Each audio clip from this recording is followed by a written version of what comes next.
ನಮಸ್ಕಾರ ವೀಕ್ಷಕರೇ, ಪ್ರಿಯಾ ರುಚಿ ಚಾನೆಲ್ಗೆ ಸ್ವಾಗತ. ಎಲ್ಲರಿಗೂ ಗೌರಿ ಗಣೇಶ ಹಬ್ಬದ ಶುಭಾಶಯಗಳು. ಇವತ್ತಿನ ಸ್ಪೆಷಲ್ ರೆಸಿಪಿ ಏನಂದರೆ ಮಲೆನಾಡಿನ ವಿಶೇಷವಾದಂತಹ ಖಾರ ಕಡುಬು. ಈ ಖಾರ ಕಡುಬುವನ್ನು ಸಾಮಾನ್ಯವಾಗಿ ಎಲ್ಲರೂ ಅರಿಶಿಣದ ಎಲೆಯಲ್ಲಿ ಮಾಡ್ತಾರೆ, ಆದರೆ ನಾನಿವತ್ತು ಎಲ್ಲರಿಗೂ ಆರಾಮಾಗಿ ಸಿಗುವಂತಹ ಬಾಳೆ ಎಲೆಯಲ್ಲಿ ಮಾಡಿ ತೋರಿಸ್ತಾ ಇದ್ದೀನಿ. ಈ ಕಡುಬು ತುಂಬಾ ಚೆನ್ನಾಗಿರುತ್ತೆ. ಇದು ವಿಶೇಷವಾಗಿ ಗಣಪತಿ ಹಬ್ಬದಲ್ಲಿ ಮಾಡ್ತಾರೆ. ಇದು ಗಣಪತಿಗೂ ಇಷ್ಟ ಆಗುತ್ತೆ, ಮನೆಯಲ್ಲಿರೋರ್ಗೂ ಕೂಡ ಇಷ್ಟ ಆಗುತ್ತೆ. ಈ ಮನೆಯಲ್ಲೇ ಇರುವಂತಹ ಸಾಮಗ್ರಿಗಳನ್ನ ಬಳಸಿ ಇದನ್ನ ಯಾವ ರೀತಿ ಮಾಡೋದಂತ ತೋರಿಸ್ತಾ ಇದ್ದೀನಿ, ಬನ್ನಿ. ಕಡುಬು ಮಾಡೋದಕ್ಕಿಂತ ಮೊದಲು ನಾವು ಒಂದು ದೊಡ್ಡ ಬೌಲ್ನ ತಗೊಳ್ಬೇಕು. ಇದಕ್ಕೆ ನಾನು 200 ಗ್ರಾಮ್ ಅಷ್ಟು ಅಂದರೆ 1 ಕಪ್ ಅಷ್ಟು ಕಡಲೆಬೇಳೆನ ನಾನು ನೆನೆ ಇಡಬೇಕು. ಹಾಗಾಗಿ ಮೊದಲು ನಾನು ಒಂದು ಸ್ವಲ್ಪ ನೀರನ್ನು ಹಾಕಿ ಈ ಕಡಲೆಬೇಳೆನ ನಾನು 2-3 ಸಲ ಚೆನ್ನಾಗಿ ತೊಳ್ಕೊಳ್ಬೇಕಾಗುತ್ತೆ. 2-3 ಸಲ ನಾನು ಈ ಕಡಲೆಬೇಳೆಯನ್ನು ಚೆನ್ನಾಗಿ ತೊಳೆದು ಇಟ್ಕೊಂಡಿದ್ದೀನಿ. ಈಗ ನಾನು ಇದಕ್ಕೆ 2 ಕಪ್ ಅಷ್ಟು ನೀರನ್ನು ಹಾಕಿ ನಾನು 4ರಿಂದ 5 ಗಂಟೆಗಳ ಕಾಲ ನೆನೆ ಇಡ್ತಾ ಇದ್ದೀನಿ. ಈಗ 5 ಗಂಟೆಗಳ ಕಾಲ ಆಗಿದೆ ನೋಡಿ, ನಮ್ಮ ಕಡಲೆಬೇಳೆ ಎಷ್ಟು ಚೆನ್ನಾಗಿ ನೆಂದಿದೆ. ಈಗ ನಾನು ಈ ನೀರನ್ನೆಲ್ಲ ಚೆಲ್ಬಿಡ್ತೀನಿ. ನೀರನ್ನೆಲ್ಲ ತೆಗೆದ್ಮೇಲೆ ಈಗ ನಾನು ಇದನ್ನು ಒಂದು ಮಿಕ್ಸರ್ ಜಾರ್ಗೆ ಹಾಕ್ಕೊಂಡು ಫುಲ್ಲು ಪೇಸ್ಟ್ ಮಾಡ್ಕೊಳ್ಬೇಕಾಗುತ್ತೆ. ನೀರು ಹಾಕೋ ಅವಶ್ಯಕತೆ ಇಲ್ಲ, ಹಾಗೆಯೇ ನಾವು ತರಿತರಿಯಾಗಿ ಪೇಸ್ಟ್ ಮಾಡ್ಕೊಳ್ಬೇಕಾಗತ್ತೆ. ನೋಡಿ, ಈ ರೀತಿಯಾಗಿ ಪೇಸ್ಟ್ ಮಾಡ್ಕೊಂಡ್ರೆ ಸಾಕು, ನೀರು ಹಾಕೋ ಅವಶ್ಯಕತೆ ಇಲ್ಲ. ನೋಡಿ, ಇಷ್ಟು ತರಿ ಇದ್ರೆ ಸಾಕು. ಈಗ ನಾನು ಇದನ್ನು ಮಿಕ್ಸಿಂಗ್ ಬೌಲ್ಗೆ ನಾನು ಹಾಕ್ಕೊಳ್ತಾ ಇದ್ದೀನಿ. ಕಡಲೆಬೇಳೆನ ಮಿಕ್ಸಿಂಗ್ ಬೌಲ್ಗೆ ಹಾಕಿದ ಮೇಲೆ ನಾನೀಗ ಒಂದು ಚಿಕ್ಕ ಮಿಕ್ಸರ್ ಜಾರ್ನ ತಗೊಳ್ತಾ ಇದ್ದೀನಿ. ಇದಕ್ಕೆ ನಾನು 1 ಟೀ ಸ್ಪೂನಷ್ಟು ಬೆಳ್ಳುಳ್ಳಿ, 1 ಟೀ ಸ್ಪೂನಷ್ಟು ಶುಂಠಿಯನ್ನು ಹಾಕ್ಕೊಳ್ತಾ ಇದ್ದೀನಿ. ಒಂದು 7-8 ಹಸಿಮೆಣಸಿನ್ಕಾಯಿ, ನಿಮಗೆ ಖಾರ ಎಷ್ಟು ಬೇಕೋ ಅಷ್ಟು ನೋಡ್ಕೊಂಡು ಹಾಕ್ಕೊಳ್ಳಿ.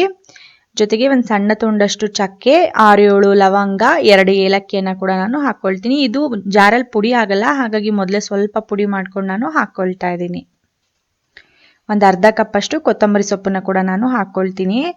ಇದಕ್ಕೆ ಒಂದು 2 ಟೀ ಸ್ಪೂನಷ್ಟು ನೀರನ್ನು ಹಾಕ್ಕೊಂಡು ನಾವು ಫೈನ್ ಪೇಸ್ಟ್ ಮಾಡಿಕೊಂಡ್ರೆ ಸಾಕು. ನೋಡಿ, ನಮ್ಮ ಮಸಾಲ ಪೇಸ್ಟು ಇಷ್ಟು ಸಣ್ಣಗಾಗಿದ್ರೆ ಸಾಕು. ಈಗ ಇದನ್ನು ಹೀಗೆ ತೆಗೆದಿಟ್ಕೊಂಡು ಬಿಡ್ತೀನಿ. ನಾನು ಇದೇ ಮಿಕ್ಸರ್ ಜಾರ್ನಲ್ಲೇ ತೆಗೆದಿಟ್ಕೊಂಡು ಬಿಡ್ತೀನಿ. ಈಗ ನಾನು ಮತ್ತೆ ಅದೇ ಮಿಕ್ಸಿಂಗ್ ಬೌಲ್ಗೆ ನಾನು ಒಂದು 1/4 ಸ್ಪೂನಷ್ಟು ಅರಿಶಿನ ಹಾಕ್ಕೊಳ್ತೀನಿ. 1 ಟೀ ಸ್ಪೂನಷ್ಟು ಉಪ್ಪನ್ನು ಹಾಕ್ಕೊಳ್ತಾ ಇದ್ದೀನಿ. 4 ಮೀಡಿಯಮ್ ಸೈಜ್ ಈರುಳ್ಳಿನ ಸಣ್ಣದಾಗಿ ಹೆಚ್ಚಿ ಹಾಕ್ಕೊಳ್ತಾ ಇದ್ದೀನಿ. ಈರುಳ್ಳಿ ಹೆಚ್ಚಿ ಇದ್ದಷ್ಟು ಕಡುಬು ತುಂಬ ಚೆನ್ನಾಗಿರುತ್ತೆ. ಈಗ 1 ಕಪ್ ಅಷ್ಟು ಸಬ್ಬಸಿಗೆ ಸೊಪ್ಪನ್ನು ನಾನು ಚೆನ್ನಾಗಿ ತೊಳೆದು ಸಣ್ಣದಾಗಿ ಹೆಚ್ಚಿ ನಾನು ಹಾಕ್ಕೊಳ್ತಾ ಇದ್ದೀನಿ. ನೀವು ಆಂಬುಡೆ ಮಾಡುವಾಗ ಏನೆಲ್ಲ ಮಸಾಲೆ ಹಾಕ್ತಿರಲ್ಲ, ಸೇಮ್ ಮಸಾಲೆನೇ ಹಾಕಬೇಕಾಗುತ್ತೆ ನಾವು ಇದಕ್ಕೇನು ಕೂಡ. ಈಗ ನಾನು ಗ್ರೈಂಡ್ ಮಾಡ್ಕೊಂಡಿರುವಂತಹ ಮಸಾಲ ಪೇಸ್ಟ್ನ ಕೂಡ ನಾನು ಇದಕ್ಕೆ ಹಾಕೊಂಡು ಬಿಡ್ತೀನಿ. ಈಗ ನಾವು ಇದನ್ನೆಲ್ಲನೂ ಚೆನ್ನಾಗಿ ಮಿಕ್ಸ್ ಮಾಡ್ಕೊಳ್ಬೇಕಾಗತ್ತೆ. ಈಗ ಈ ಮಸಾಲೆನೆಲ್ಲ ನಾನು ಚೆನ್ನಾಗಿ ಮಿಕ್ಸ್ ಮಾಡ್ಕೊಂಡಿದ್ದೀನಿ. ಈಗ ನಾನು ಇದಕ್ಕೆ 1 ಟೀ ಸ್ಪೂನಷ್ಟು ನಾನು ಅಕ್ಕಿ ಹಿಟ್ಟನ್ನು ಹಾಕ್ಕೊಳ್ತಾ ಇದ್ದೀನಿ. ಅಕ್ಕಿ ಹಿಟ್ಟು ಹಾಕೊಳ್ಳೋದ್ರಿಂದ ಮಸಾಲೆ ಎಲ್ಲ ಒಂದಕ್ಕೊಂದು ಚೆನ್ನಾಗಿ ಹೊಂದ್ಕೊಂಡು ಚೆನ್ನಾಗಿ ಬೈಂಡ್ ಆಗುತ್ತೆ. ಹಾಗಾಗಿ ಅಕ್ಕಿ ಹಿಟ್ಟು ಹಾಕಿ ನಾನು ಮಿಕ್ಸ್ ಮಾಡ್ಕೊಳ್ತಾ ಇದ್ದೀನಿ. ಈಗ ನಮ್ಮ ಕಡುಬುವಿನ ಸ್ಟಫಿಂಗ್ ರೆಡಿ ಆಗಿದೆ. ಇದನ್ನು ಹೀಗೇ ಇದೇ ಬೌಲ್ನಲ್ಲೇ ನಾನು ತೆಗೆದಿಟ್ಕೊಂಡು ಬಿಡ್ತೀನಿ. ಈಗ ನಾನು ಒಂದು ಕಡಾಯಿಯನ್ನು ತಗೊಳ್ತಾ ಇದ್ದೀನಿ. ಇದಕ್ಕೆ ನಾನು ಇದೇ ಸೈಜಿನ ಕಪ್ಪಿಂದ ನಾನು 2 ಕಪ್ ಅಷ್ಟು ಅಕ್ಕಿ ಹಿಟ್ಟನ್ನು ಹಾಕಿ ಮುದ್ದೆ ಮಾಡ್ಕೊಳ್ತಾ ಇದ್ದೀನಿ. ಹಾಗಾಗಿ ನಾನು ಇದಕ್ಕೆ ಇದೇ ಕಪ್ಪಿಂದ ನಾನು 4 ಕಪ್ ಅಷ್ಟು ನೀರನ್ನು ಹಾಕ್ಕೊಳ್ಬೇಕಾಗತ್ತೆ. 2 ಕಪ್ ಅಕ್ಕಿ ಹಿಟ್ಟಿಗೆ 4 ಕಪ್ ಅಷ್ಟು ನೀರನ್ನು ಹಾಕ್ಕೊಳ್ಬೇಕು.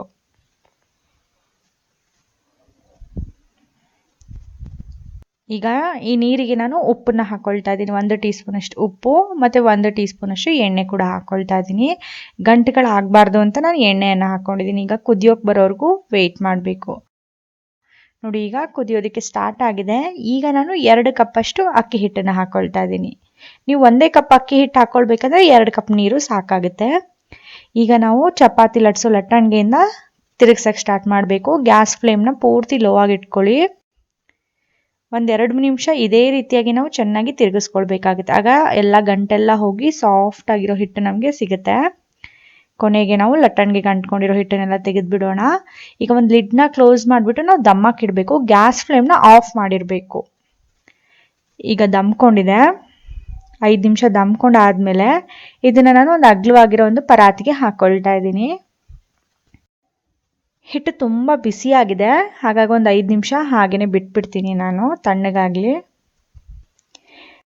ತಣ್ಣಗಾದ್ಮೇಲೆ ಕೈಗೆ ಸ್ವಲ್ಪ ನೀರನ್ನು ಹಚ್ಕೊಂಡು ನಾವು ಚೆನ್ನಾಗಿ ನಾದ್ಕೊಳ್ಬೇಕು. ಹಿಟ್ಟು ಜಾಸ್ತಿ ಇರೋದ್ರಿಂದ ನಾನು 2 ಭಾಗ ಮಾಡ್ಕೊಳ್ತೀನಿ. 2 ಭಾಗ ಮಾಡಿದ್ಮೇಲೆ ಒಂದೊಂದೇ ಭಾಗನ ನಾನು ಚೆನ್ನಾಗಿ ನಾದ್ಕೊಳ್ತೀನಿ. ನೋಡಿ ಈ ಥರ ಸಾಫ್ಟ್ ಆಗೋವರೆಗೂ ನಾವು ಚೆನ್ನಾಗಿ ನಾದ್ಕೊಳ್ಬೇಕಾಗತ್ತೆ. 2 ನಿಮಿಷ ನಾದ್ಕೊಂಡ್ರೆ ಸಾಕು. ಈಗ ಕಡುಬು ಮಾಡೋದಕ್ಕೆ ಹಿಟ್ಟು ರೆಡಿ ಆಗಿದೆ. ಈಗ ಕೈಗೆ ಸ್ವಲ್ಪ ಎಣ್ಣೆಯನ್ನು ಹಚ್ಕೊಳ್ತಾ ಇದ್ದೀನಿ. ಎಣ್ಣೆ ಹಚ್ಕೊಂಡ್ಮೇಲೆ ಇದೇ ಹಿಟ್ಟಿನಿಂದ ನಾವು ಚಿಕ್ಕ ಚಿಕ್ಕ ನಿಂಬೆಹಣ್ಣಿನ ಗಾತ್ರದಷ್ಟು ನಾವು ಉಂಡೆಗಳನ್ನ ಮಾಡಿ ಇಟ್ಕೊಳ್ಬೇಕಾಗತ್ತೆ. ಒಂದು 10-15 ಉಂಡೆಗಳನ್ನ ಮಾಡಿ ಇಟ್ಕೊಂಡ್ಬಿಡೋಣ. ಉಳಿದಿದ್ದನ್ನ ಆಮೇಲೆ ಮಾಡ್ಕೊಳ್ಬಹುದು. ಇದೇ ರೀತಿ ನಾನು ಎಲ್ಲ ಉಂಡೆಗಳನ್ನ ಮಾಡಿದ್ಮೇಲೆ ಒಂದು ಉಂಡೆನ ನಾನು ಚಪಾತಿ ಲಟ್ಸೋ ಮಣೆ ಮೇಲೆ ಸ್ವಲ್ಪ ಎಣ್ಣೆನ ಹಚ್ಚಿ ಆ ಉಂಡೆನ ನಾನು ಈ ರೀತಿಯಾಗಿ ಕೈನಿಂದಾನೇ ರೋಲ್ ಮಾಡ್ಕೊಳ್ಬೇಕಾಗತ್ತೆ. ನೋಡಿ ಈ ಸೈಜ್ಗೆ ರೋಲ್ ಮಾಡಿ ಇಟ್ಬಿಟ್ರೆ ಸಾಕು. ಇದೇ ರೀತಿಯಾಗಿ ಎಲ್ಲ ಉಂಡೆಗಳನ್ನ ನಾನು ರೋಲ್ ಮಾಡಿ ಇಟ್ಕೊಂಡಿದ್ದೀನಿ ಕಡುಬು ಮಾಡೋದಕ್ಕೆ. ಈಗ ನಾನು ಕಡುಬನ್ನ ಒತ್ತೋದಕ್ಕೆ ನಾನು ಪ್ರೆಸ್ಸಿಂಗ್ ಮಿಷಿನ್ನ ತೊಗೊಂಡಿದ್ದೀನಿ. ನೋಡಿ ಈ ಪ್ರೆಸ್ಸಿಂಗ್ ಮಿಷಿನ್ ಈ ಥರ ಇರುತ್ತೆ. ಪ್ರೆಸ್ಸಿಂಗ್ ಮಿಷಿನ್ ಇಲ್ದಲೇನು ಹೇಗೆ ಮಾಡೋದಂತ ತೋರಿಸ್ತೀನಿ. ಒಂದು ಕಡುಬನ್ನ ಈ ರೀತಿಯಾಗಿ ಇಟ್ಟು ಈ ರೀತಿ ಪ್ರೆಸ್ ಮಾಡಿದ್ರೆ ಕಡುಬು ರೆಡಿ ಆಗಿಬಿಡುತ್ತೆ. ಈಗ ನಾನು ಈ ಸೈಡ್ಗೆ ನಾನು ಒಂದು ಪ್ಲಾಸ್ಟಿಕ್ ಕವರ್ನ ಕಟ್ಕೊಳ್ತೀನಿ. ಯಾಕೆಂದರೆ ಹಿಟ್ಟು ಅಲ್ಲಿಗೆ ಅಂಟ್ಕೊಳ್ಬಾರ್ದು ಅಂತ ನಾನು ಈ ರೀತಿಯಾಗಿ ಪ್ಲಾಸ್ಟಿಕ್ ಕವರ್ ಕಟ್ಕೊಳ್ತಾ ಇದ್ದೀನಿ. ನಿಮ್ಮ ಹತ್ರ ಯಾವುದೇ ಎಣ್ಣೆ ಕವರ್ ಅಥವಾ ಯಾವುದೇ ಚೆನ್ನಾಗಿರೋ ಕ್ಲೀನ್ ಆಗಿರೋ ಪ್ಲಾಸ್ಟಿಕ್ ಕವರ್ನ ನೀವು ಕಟ್ಕೊಳ್ಬಹುದು.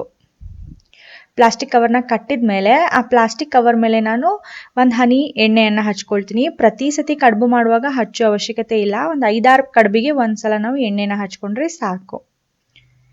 ನೋಡಿ ಈ ರೀತಿ ಎಣ್ಣೆ ಸವರ್ಕೊಂಡ್ಮೇಲೆ ನಾನು ಬಾಳೆದೆಲೆಗಳನ್ನ ಈ ಸೈಜ್ಗೆ ಕಟ್ ಮಾಡಿ ಇಟ್ಕೊಂಡಿದ್ದೀನಿ. ಕಟ್ ಮಾಡಿದ್ಮೇಲೆ ಹಿಂದೆ ಮುಂದೆ 2 ಸೈಡ್ನು ನಾನು ಚೆನ್ನಾಗಿ ಒಂದು ಹಸಿ ಬಟ್ಟೆಯಿಂದ ಒರೆಸ್ಕೊಂಡಿದ್ದೀನಿ. ಈಗ ನಾನು ಬಾಳೆದೆಲೆಗೆ ಒಂದು ಹನಿ ಎಣ್ಣೆಯನ್ನು ಸವರ್ಕೊಂಡಿದ್ದೀನಿ. ಪ್ರತಿ ಸಲನೂ ಬಾಳೆದೆಲೆಗೆ ಎಣ್ಣೆನ ಸವರ್ಕೊಳ್ಳೇಬೇಕು. ಈಗ ನಾನು ಮಾಡಿಟ್ಕೊಂಡಿರೋ ಹಿಟ್ಟನ್ನ ಇಟ್ಬಿಟ್ಟು ಈ ರೀತಿಯಾಗಿ ಪ್ರೆಸ್ ಮಾಡ್ಕೊಳ್ಬೇಕು.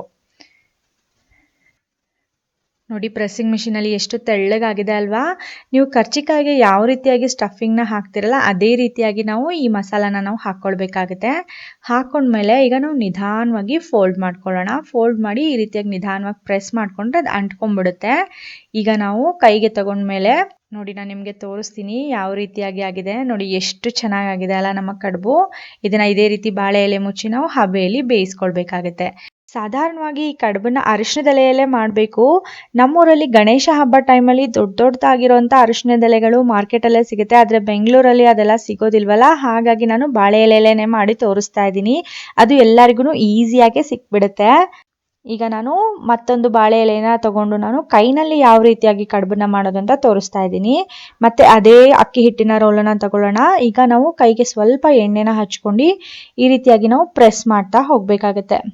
ನೀವು ಅಕ್ಕಿ ರೊಟ್ಟಿ ಮಾಡುವಾಗ ಯಾವ ರೀತಿ ತಟ್ತಿರಲ್ಲ ಅದೇ ರೀತಿಯಾಗಿ ಇದಕ್ಕೆ ಸ್ವಲ್ಪ ಮೆತ್ತಗೆ ತಟ್ಟಬೇಕಾಗುತ್ತೆ. ಸ್ವಲ್ಪ ತೆಳ್ಳಗೆನೆ ತಟ್ಕೊಳ್ಬೇಕು. ನೋಡಿ ಈ ಸೈಜ್ಗೆ ತಟ್ಕೊಂಡ್ರೆ ಸಾಕು. ಈಗ ಅದೇ ರೀತಿಯಾಗಿ ಆವಾಗಲೇ ಯಾವ ರೀತಿ ಸ್ಟಫಿಂಗ್ ಹಾಕಿದ್ವಲ್ಲ ಅದೇ ರೀತಿ ಸ್ಟಫಿಂಗ್ ಹಾಕಿ ನಿಧಾನವಾಗಿ ನಾವು ಇದನ್ನು ಫೋಲ್ಡ್ ಮಾಡಿಬಿಡೋಣ. ಫೋಲ್ಡ್ ಮಾಡಿದ್ಮೇಲೆ ನಿಧಾನವಾಗಿ ಪ್ರೆಸ್ ಮಾಡಿಕೊಂಡ್ರೆ ನಮ್ಮ ಕಡುಬು ರೆಡಿ ಆಗುತ್ತೆ. ನೋಡಿ ಮಿಷಿನಲ್ಲಿ ಮಾಡಿದ ಕಡುಬು ಥರನೇ ಕೈನಲ್ಲೂ ಕೂಡ ಆಗುತ್ತೆ. ಈಗ ಇದನ್ನು ನಾನು ಹಬೆಯಲ್ಲಿ ಬೇಯಿಸ್ಕೊಳ್ಬೇಕು. ಇಡ್ಲಿ ಪಾತ್ರೆಗೆ ನಾನು ಸ್ಟೀಮರ್ ಟ್ರೇನ ತಗೊಳ್ತೀನಿ. ಸ್ಟೀಮರ್ ಟ್ರೇ ಇಲ್ಲಾಂದರೆ ಇಡ್ಲಿ ಟ್ರೇ ಕೂಡ ತಗೊಳ್ಳಿ. ಇದಕ್ಕೆ ನಾನು ಮಾಡಿಟ್ಕೊಂಡಿರೋಂಥ ಎಲ್ಲ ಕಡುಬುಗಳನ್ನ ನಾನು ಇಡ್ತಾ ಹೋಗ್ತೀನಿ. ನೋಡಿ ಯಾವ ರೀತಿಯಾಗಿ ಇಡಬೇಕು ಅಂತ ಕೂಡ ತೋರಿಸ್ತೀನಿ. ಒಂದ್ರ ಮೇಲೆ ನಾವು ಈ ರೀತಿಯಾಗಿ ಇಟ್ಕೊಳ್ತಾ ಹೋಗಬೇಕು. ಕಡುಬಿನ ಜೊತೆಗೆ ನಾನು ಒಂದು ಅರಿಶಿಣದ ಎಲೆ ಕೂಡ ಇಡ್ತಾ ಇದ್ದೀನಿ. ಇದರಿಂದ ಒಳ್ಳೆ ಘಮ ಅಂತ ವಾಸನೆ ಬರುತ್ತೆ. ಅದು ನಮ್ಮನೆ ಪಾಟಲ್ಲಿ ಬೆಳೆದಿರೋದು. ಇದೇ ರೀತಿ ಪಾತ್ರೆ ತುಂಬೋವರೆಗೂ ನಾನು ಕಡುಬುಗಳನ್ನ ಇಟ್ಕೊಳ್ತೀನಿ. ಇನ್ನು ಉಳಿದಿದ್ದನ್ನ ನಾನು ಸೆಕೆಂಡ್ ಟ್ರಿಪ್ಪಲ್ಲಿ ಬೇಯಿಸ್ಕೊಳ್ತೀನಿ. ಈಗ ನಾನು ಲಿಡ್ನ ಕ್ಲೋಸ್ ಮಾಡಿ 20 ನಿಮಿಷ ಬೇಯಿಸ್ಕೊಂಡ್ರೆ ಸಾಕಾಗತ್ತೆ. ಈಗ ನೋಡಿ 20 ನಿಮಿಷ ಆಗಿದೆ. ಗ್ಯಾಸ್ ಫ್ಲೇಮ್ನ ಆಫ್ ಮಾಡಿ ಲಿಡ್ನ ಓಪನ್ ಮಾಡ್ತಾ ಇದ್ದೀನಿ. ನೋಡಿ ಎಷ್ಟು ಚೆನ್ನಾಗಿ ಬೆಂದಿದೆ ಅಂತ. ಸ್ವಲ್ಪ ತಣ್ಣಗಾದ್ಮೇಲೆ ನೀವು ತೆಗಿರಿ. ನೋಡಿ ಎಷ್ಟು ಈಸಿಯಾಗಿ ಬಾಳೆದೆಲೆ ಬಂದ್ಬಿಡುತ್ತೆ. ಸ್ವಲ್ಪನೂ ಕಷ್ಟ ಆಗೋದಿಲ್ಲ, ಸ್ವಲ್ಪನೂ ಅಂಟ್ಕೊಳ್ಳೋದು ಇಲ್ಲ, ಒಂದು ಕಡುಬು ಕೂಡ ಮುರಿಯೋದು ಇಲ್ಲ, ಎಲೆ ಹರಿಯೋದು ಇಲ್ಲ. ನೋಡಿದ್ರಲ್ಲ ಈ ಖಾರ ಕಡುಬು ಮಾಡೋದು ಎಷ್ಟು ಸುಲಭ ಅಂತ. ಕರ್ನಾಟಕದಲ್ಲಿ ಅತಿ ಹೆಚ್ಚಾಗಿ ಹಾಸನ ಜಿಲ್ಲೆಯಲ್ಲಿ ಗಣಪತಿ ಹಬ್ಬಕ್ಕೆ ಮಾಡುವಂಥ ಸಾಂಪ್ರದಾಯಿಕ ತಿಂಡಿ ಇದು.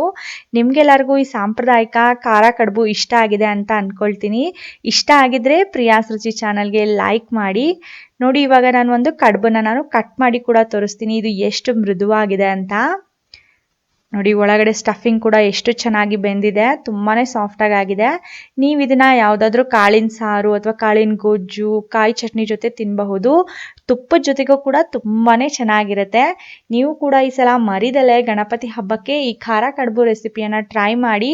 ಟ್ರೈ ಮಾಡಿದ್ಮೇಲೆ ನಿಮ್ಮ ಅನಿಸಿಕೆ, ಅಭಿಪ್ರಾಯ, ಅನುಭವಗಳನ್ನ ಕಾಮೆಂಟ್ ಮೂಲಕ ತಿಳಿಸೋದನ್ನ ಮಾತ್ರ ಮರಿಬೇಡಿ. ನಮ್ಮ ಚಾನೆಲ್ಗೆ ಹೊಸಬರಾಗಿದ್ರೆ ಬೇಗನೆ ಸಬ್ಸ್ಕ್ರೈಬ್ ಮಾಡ್ಕೊಳ್ಳಿ. ಅದೇ ರೀತಿ ಪಕ್ಕದಲ್ಲಿ ಒಂದು ಬೆಲ್ ಬಟನ್ ಕೂಡ ಇರುತ್ತೆ, ಅದನ್ನ ಕೂಡ ಪ್ರೆಸ್ ಮಾಡಿ. ಅದರಿಂದ ನಿಮಗೆ ನಮ್ಮ ಮುಂದಿನ ವಿಡಿಯೋಗಳ ನೋಟಿಫಿಕೇಶನ್ ಕೂಡ ಬರುತ್ತೆ. ಇವತ್ತಿನ ವಿಡಿಯೋ ನೋಡಿದ್ದಕ್ಕಾಗಿ ಧನ್ಯವಾದಗಳು.